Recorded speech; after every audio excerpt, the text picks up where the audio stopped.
अस्सलाम वालेकुम dear viewer, welcome to my YouTube channel I am chemist. This is Imran और आज की जो वीडियो है इसके अंदर हम लोग chapter number 3 that is group 3A and group 4A element start करने वाले हैं। This is from the second year chemistry book. आप किसी भी बोर्ड के स्टूडेंट हैं, चाहे आप सिंध के हैं, आप बलूचिस्तान के हैं, आप KPK के हैं या आप फेडरल बोर्ड के स्टूडेंट हैं, तो आपके लिए वीडियो बहुत ज़्यादा हेल्पफुल होगी।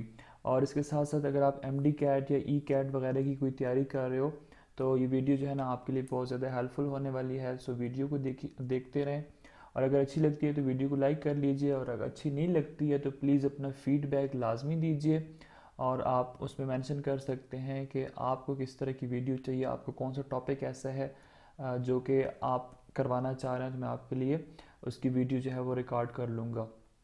इससे पहले के 2 चैप्टर्स जो हैं वो हम ऑलरेडी कंप्लीट कर चुके हैं। आप मेरे चैनल के प्लेलिस्ट पे जाएं, वहाँ से आपको वीडियोस जो हैं वो मिल जाएंगी। अब मेरे पढ़ाने का तरीका ये है कि मैं आपको आपकी बुक से लाइन टू लाइन पढ़ाता हूँ। बहुत सारे अच्छे यूट्यूबर्स मौजूद हैं जो आपके साथ वीडियोस शेयर करते हैं, बहुत ज़्यादा नॉलेज देते हैं आपको, लेकिन उसका ये होता है कि कुछ समटाइम्स इस तरह होता है कि वो आपको बहुत हायर लेवल पे ले जाते हैं, समटाइम्स वो आपको बहुत लो लेवल पे ले जाते हैं।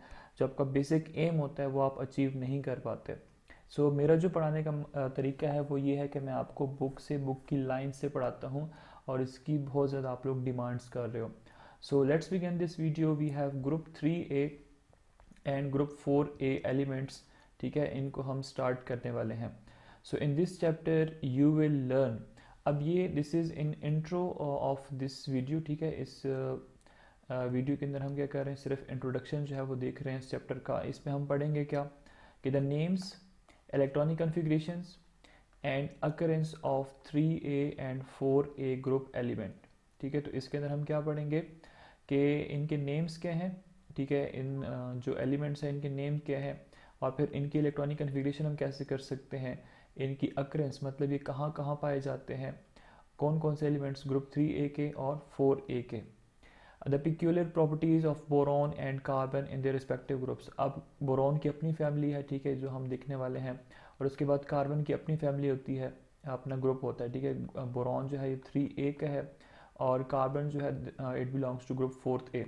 अब ये जो टॉप के जो एलिमेंट्स होते हैं, जैसे हम लोगों ने ग्रुप 1A के अंदर पढ़ा था और ग्रुप 2B के अंदर फिर हम लोग पढ़ चुके हुए हैं ट्रांजिशन एलिमेंट्स में, जो जितने भी सारे एलिमेंट्स होते हैं, जो टॉप के 2 एलिमेंट्स होते हैं वो दूसरों से अपनी जो प्रॉपर्टीज़ हैं वो उनकी डिफरेंट होती हैं। तो इनकी स्पेसिफिक जो प्रॉपर्टीज़ होंगी, पिक्यूलर प्रॉपर्टीज़, वो हम डिस्कस करेंगे इस चैप्टर के अंदर। The preparation and properties of borax and orthoboric acid, these are the compounds of boron. ठीक है, ये कंपाउंड्स हैं बोरॉन के, बोरैक्स और ऑर्थोबोरिक एसिड, ये हम कैसे प्रिपेयर कर सकते हैं ये इस चैप्टर के अंदर पढ़ने वाले हैं। Reactions of aluminium. अब एल्यूमिनियम कौन कौन सी रिएक्शन दे सकता है, ठीक है, एल्यूमिनियम की प्रिपरेशन कैसे हो सकती है, ये सारे के सारे हम इस चैप्टर के अंदर डिस्कस करने वाले हैं। Structure and properties of oxides of carbon and silicon. Now what are oxides? Oxides वो होते हैं लाइक सब्सटेंसेस हैं, कंपाउंड्स हैं रादर, कि जहाँ पे कार्बन लाइक है उसको आप ऑक्सीजन के साथ मिला दो, तो अब ये क्या, ऑक्सीजन आप मिला रहे हो उसके साथ, इससे कार्बन मोनोऑक्साइड भी बन सकता है, इससे कार्बन डाइऑक्साइड भी बन सकता है। इसी तरह अगर हम सल्फ़र की बात करते हैं तो सल्फ़र के भी ऑक्साइड्स होते हैं, सल्फ़र डाइऑक्साइड भी होता है, सल्फ़र ट्राइऑक्साइड भी होता है। जो combination of oxygen with other element is known as oxides, oxide की फॉर्मेशन होती है।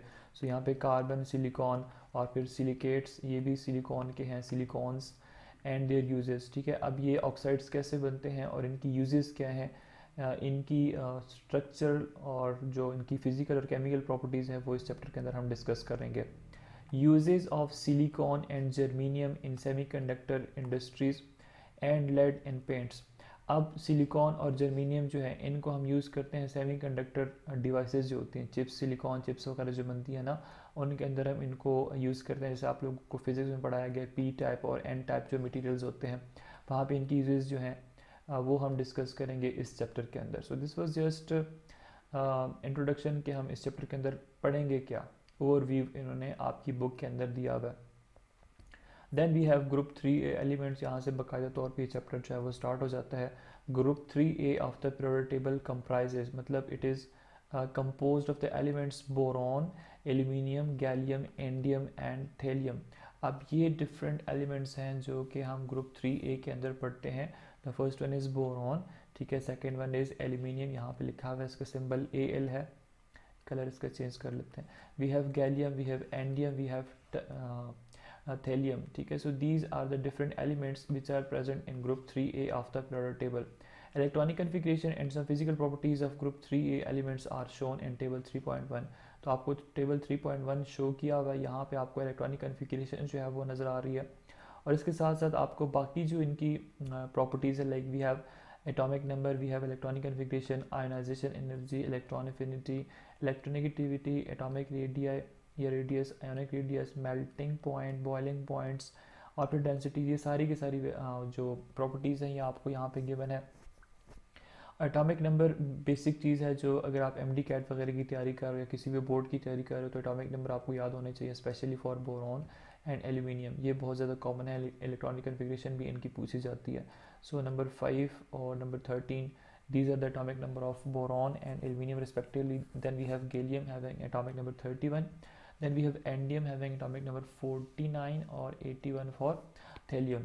अगर हम इलेक्ट्रॉनिक कन्फिगरेशन की बात करते हैं तो जैसे हमारे पास है बोरॉन, तो अब बोरॉन का एटॉमिक नंबर क्या होता है, दैट इज़ 5. तो इलेक्ट्रॉनिक कन्फिगरेशन कैसे करते हैं, 1s2 और फिर क्या हो जाएगा 2s2 और फिर 2p1. ठीक है, p ऑर्बिटल के अंदर क्या है, इसका एक इलेक्ट्रॉन आ रहा है, तो इसका मतलब है कि जो बोरॉन फैमिली है group 3A, it belongs to p block element. ठीक है, ये कौन से एलिमेंट से बिलोंग करते हैं, it belongs to p block element. इसी तरह अगर हम इसके नीचे देखते हैं तो हमें नज़र आता है एल्यूमिनियम. अब एल्यूमिनियम का एटॉमिक नंबर इन्होंने दिया हुआ है 13. ठीक है, तो इलेक्ट्रॉनिक कन्फिगरेशन करोगे तो आप देखोगे कि इसमें भी क्या होता है कि 1s2, 2s2, 2p6, 3s2 and 3p1. तो first shell 2 electron, second shell 8 electron और थर्ड शेल 3 इलेक्ट्रॉन्स. इसी तरह हमारे पास ये फर्स्ट शेल है, इसके अंदर 2 इलेक्ट्रॉन्स है, सेकेंड शेल के अंदर 3 इलेक्ट्रॉन्स है. देखें वैलेंस शेल के अंदर कितने इलेक्ट्रॉन्स आ रहे हैं, 3 इलेक्ट्रॉन्स. तो इसका मतलब है it belongs to group 3A of the periodic table. ठीक है, ये हमारे पास ग्रुप 3A से बिलोंग करते हैं. इसी तरह अगर आप बात करते हो गैलियम की, तो गैलियम के अंदर भी एग्जैक्टली यही चीज़ होती है. इसी तरह इलेक्ट्रॉनिक कन्फिगरेशन आप इसकी कर सकते हो. और अगर आपको इलेक्ट्रॉनिक कन्फिगरेशन नहीं आती तो आप मेरी वीडियोस देख सकते हैं जहाँ पे मैंने आपको ईजी करके बताया हुआ है, आसान ट्रिक बताई हुई है कि आप कैसे इलेक्ट्रॉनिक कन्फिगरेशन कर सकते हो. जैसे अगर हमारे पास है गैलियम, तो अब गैलियम का एटॉमिक नंबर होता है 31. तो इसकी इलेक्ट्रॉनिक कन्फिगरेशन हम कर सकते हैं इजीली. वो कैसे होगी कि हम लिखते हैं 1s2, फिर 2s2, 2p6, 3s2, 3p6 और 3p6 के बाद आता है 4s2, 4s2 के बाद आता है 3d10. 3d10 के बाद हमारे पास नेक्स्ट जो आता है दैट इज 4p1. ठीक है, 4p1. देखिए फर्स्ट शेल के अंदर हमारे पास कितने इलेक्ट्रॉन्स आ रहे हैं, 2. सेकेंड शेल के अंदर 8 आ रहे हैं. और अगर हम थर्ड शेल की बात करते हैं तो थर्ड शेल में कितने आ रहे हैं, वी हैव 3s2, 3p6 और 3d10. तो 2 + 6 8, 8 + 10 कितना आएगा 18. और फोर्थ शेल के अंदर 4s2 और फिर 4p1. तो देखिए वैलेंस के अंदर कितने इलेक्ट्रॉन्स आ रहे हैं, 3 इलेक्ट्रॉन्स आ रहे हैं. अब इसका मतलब क्या हो गया, इसका मतलब हो गया कि ये भी हमारे पास क्या करता है, 3AC ही बिलोंग करता है. So this is all about electronic configuration of this element. इसी तरह आप इंडियम 49 और जो थेलियम है एटॉमिक नंबर 81, इसकी इलेक्ट्रॉनिक कन्फिगरेशन इजीली कर सकते हो. Then we have ionization energies की वैल्यूज़. ठीक है, आयनाइजेशन एनर्जी की वैल्यूज़ जो हैं ये अगर आप ना भी याद करें तो इतना फ़र्क नहीं पड़ेगा, लेकिन ये आपको मैंने जो एस ब्लॉक एलिमेंट्स है वहाँ पे बताया था कि आयनाइजेशन एनर्जी कौन सी होती है.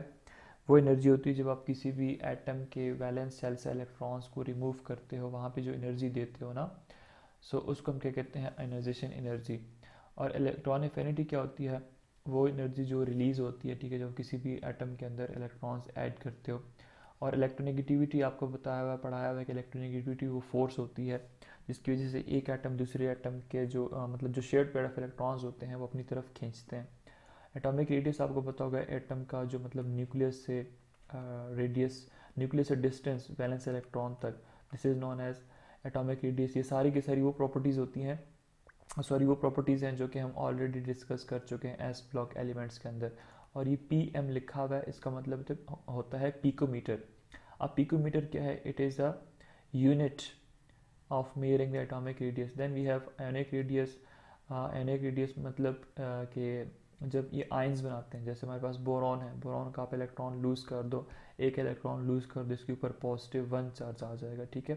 सो ये भी हमारे पास पिकोमीटर में होता है। Then they have their own melting point, boiling points, जिनकी वैल्यूज़ आप देख सकते हो। और इनके अंदर क्या होती है, इरेगुलरिटीज़ आ रही होती है, जो कि हम लेटर ऑन इस चैप्टर के अंदर डिस्कस करने वाले हैं कि इतनी ज़्यादा इरेगुलरिटीज़ क्यों हैं। जैसे फॉर एग्जांपल हमारे पास यहाँ पे बोरॉन है, इसका जो मेल्टिंग पॉइंट है दैट इज़ 2300, एल्यूमिनियम का 660 है, यहाँ पे 30 है। मतलब डाउन द ग्रुप हमारे पास मेल्टिंग और बॉइलिंग पॉइंट्स क्या हो रहे होते हैं, यहाँ पे इसके डिक्रीज़ हो रहे हैं, तो मेल्टिंग पॉइंट डिक्रीज़ है। लेकिन अगर आप एंडियम में देखो तो 157 हो जाता है, और फिर थेलियम में अगर आप देखो तो 304। तो इसका मतलब है इसके अंदर इरेगुलरिटीज़ आ रही हैं। अब इरेगुलरिटीज़ क्यों आ रही हैं ये भी हम लेटर ऑन डिस्कस करने वाले हैं कि गैलियम जो है वो डी ब्लॉक एलिमेंट्स के काफ़ी करीब होता है और उसके अंदर कंट्रैक्शन होती है, ठीक है। जैसे हम लेंथेनाइड और एक्टिनाइड कंट्रैक्शन पढ़ते हैं डी एफ ब्लॉक एलिमेंट्स के अंदर, तो वो चीज़ हम यहाँ पे डिस्कस करने वाले हैं। Then we have boiling points. Boiling point अगर आप वैल्यू देखो तो 2550 है, मतलब 2550, और फिर 2467, फिर 2403 और 2080। इसके अंदर एक नॉर्मल हीट ट्रेंड है, ठीक है। डाउन द ग्रुप क्या हो रही है, डिक्रीज हो रहा है boiling point. Then we have the density, और डेंसिटी जो है वो डाउन द ग्रुप क्या होती है, इंक्रीज होती है। तो ये आपके पास कुछ प्रॉपर्टीज़ हैं। और देन हमारे पास क्या है, the small size and high nuclear charge make boron non metallic while in all other element of this group are metals. अब अगर हम इनकी बात करते हैं तो जिस तरह बोरॉन है, अब बोरॉन क्या है, ये सबसे पहला एलिमेंट है, ठीक है। हम लिखते हैं ना इसे पीरियोडिक टेबल, हम देखते हैं कि ग्रुप 3A आप देखेंगे पीरियोडिक टेबल में, ग्रुप 3A बोरॉन, फिर आपको नज़र आएगा एल्यूमिनियम, फिर आपको नज़र आएगा गैलियम, फिर आपको नज़र आएगा एंडियम, और एंड पे आपको नज़र आएगा थैलियम। अब इसमें क्या होता है कि अगर आप देखो तो डाउन द ग्रुप हमने पढ़ा हुआ है ना कि एटॉमिक रेडियस क्या होता है, वो डिक्रीज हो रहा है, सॉरी इंक्रीज हो रहा होता है, एक्स्ट्रा शेल ऐड हो रहे होते हैं। अगर आप एटॉमिक नंबर देखो तो एटॉमिक नंबर बोरॉन का होता है 5, इसी तरह एल्यूमिनियम का होता है 13, गैलियम का 31 आप देख सकते हो, फिर 49, और फिर यहाँ पे 81। तो इसका मतलब है down the group number of electrons add हो रहे हैं, नंबर ऑफ इलेक्ट्रॉन्स ज़्यादा हो रहे हैं, नंबर ऑफ प्रोटॉन ज़्यादा हो रहे हैं।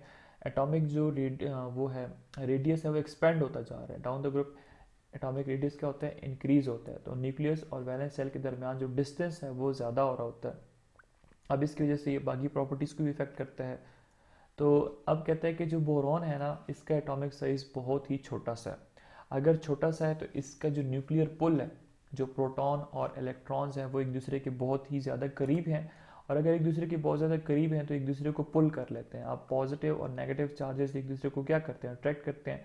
न्यूक्लियस के अंदर प्रोटॉन्स पड़े हुए हैं जिसके ऊपर पॉजिटिव चार्ज है, और शेल्स के अंदर क्या है, इलेक्ट्रॉन्स है जिसके ऊपर नेगेटिव चार्ज है। अब ये एक दूसरे को क्या करते हैं, खींच रहे होते हैं। अब इसका एटॉमिक साइज चूँकि बहुत ही ज़्यादा छोटा है, अगर एटॉमिक साइज छोटा है तो जो प्रोटॉन्स हैं वो इलेक्ट्रॉन्स को खींच रहे होते हैं एक दूसरे के बीच में, एक दूसरे के बीच फोर्सेस ऑफ अट्रैक्शन होती है, इलेक्ट्रोस्टैटिक की फोर्सेस ऑफ अट्रैक्शन होती हैं। तो यही आपको बता रहा है कि उसका एटॉमिक साइज जो है वो छोटा है, और न्यूक्लियर चार्ज उस वजह से बहुत ही उसके ऊपर ज़्यादा है। इस वजह से बोरॉन की जो नेचर है, boron is non metallic in nature. लेकिन इसके अलावा बाकी जितने भी एलिमेंट आपको नज़र आ रहे हैं, these are metallic in nature. The abrupt increase in metallic character from boron to aluminium is associated with increase size of aluminium atom। अब इसकी रीज़न क्या है, तो इसकी रीज़न जैसे आपको मैंने बता दिया कि डाउन द ग्रुप जब आप जाते हो तो एटॉमिक रेडियस क्या होता है, वो इंक्रीज़ हो रहा होता है। जैसे हमारे पास यहाँ पे लाइक बोरॉन का एटॉमिक रेडियस 80 है, और फिर एल्यूमिनियम का अगर आप देखो तो बहुत ही ज़्यादा एब्रप्ट चेंज आ रही होती है, 80 से डायरेक्ट 125 पे एटॉमिक रेडियस क्या है वो एक्सपेंड हो जाता है, बहुत ज़्यादा बड़ा हो जाता है। तो यही हमारे पास रीज़न है। और मेटल्स क्या होते हैं, वो जो इजीली इलेक्ट्रॉन जो है वो डोनेट लूज़ कर सकते हैं, मतलब आप उसका बैलेंस इलेक्ट्रॉन इजीली रिमूव कर सकते हो, उसको आप क्या कहते हो, these are known as metals. तो अब एल्यूमिनियम का एटॉमिक साइज़ बड़ा है तो हम उससे इलेक्ट्रॉन्स जो है वो इजीली रिमूव कर सकते हैं, न्यूक्लियर चार्ज उसके ऊपर कम है। तो यही हमारे पास रीज़न है कि बोरॉन जो है वो नॉन मेटालिक और एल्यूमिनियम जो है that is metallic. The increase in atomic size is not regular in this group. अब इसके अंदर क्या होती है, इरेगुलरिटीज़ आ रही होती है, ठीक है। ये नहीं है कि हमारे पास एक प्रॉपर उसके साथ ट्रेंड है, देखो अब 80 टू 125 और 125 से 126, अब देखो इसके अंदर कितना डिफरेंस आ रहा है, 125 126 सिर्फ 1 डिजिट का डिफरेंस आ रहा है, और 80 से कितना आ रहा है, 125 का डिफरेंस आ रहा है। तो इसका मतलब ये एक एब्रप्ट इसके अंदर चेंज आ रही होती है। और फिर अगर आप गैलियम की तरफ आते हो तो उसका एटॉमिक रेडियस आपके पास 126 है, और फिर 144 और फिर 148। तो ये आपको बता रहा है कि increase in atomic size is not regular in this group. This is due to the presence of d electrons in heavier member which have poor shielding effect than s and p electrons. अब अगर आप देखते हो boron को, तो boron की electronic configuration हम लोगों ने अभी की, दोबारा लिख देता हूँ, 1s2 2s2 और 2p1। एल्यूमिनियम की इलेक्ट्रॉनिक कन्फिग्रेशन हम लोगों ने अभी लिखी, 1s2 2s2 2p6 और फिर 3s2 और 3p1। तो अगर आप इनमें देखते हो, इन एलिमेंट्स को अगर आप देखो तो आपको नज़र आएगा यहाँ पे दिस इज़ 2p1, ठीक है। राइटिंग पैड मेरा जो है वो थोड़ा सा सही काम नहीं कर रहा। एनीवेज यहाँ पे अगर आप देखो p ऑर्बिटल है, यहाँ पे p ऑर्बिटल है, यहाँ पे s इलेक्ट्रॉन्स है, यहाँ पे s इलेक्ट्रॉन्स ही इन्वॉल्व हो रहे हैं, सिर्फ s और p इलेक्ट्रॉन्स जो है वो इन्वॉल्व हो रहे हैं। लेकिन अगर आप डाउन द ग्रुप जाते हो, मतलब आगे अगर आप फर्दर मूव करते हो, तो आपके पास आएगा कौन सा, गैलियम। अब गैलियम की इलेक्ट्रॉनिक कन्फिग्रेशन अभी से पहले थोड़ी देर पहले आपको मैंने कराई है।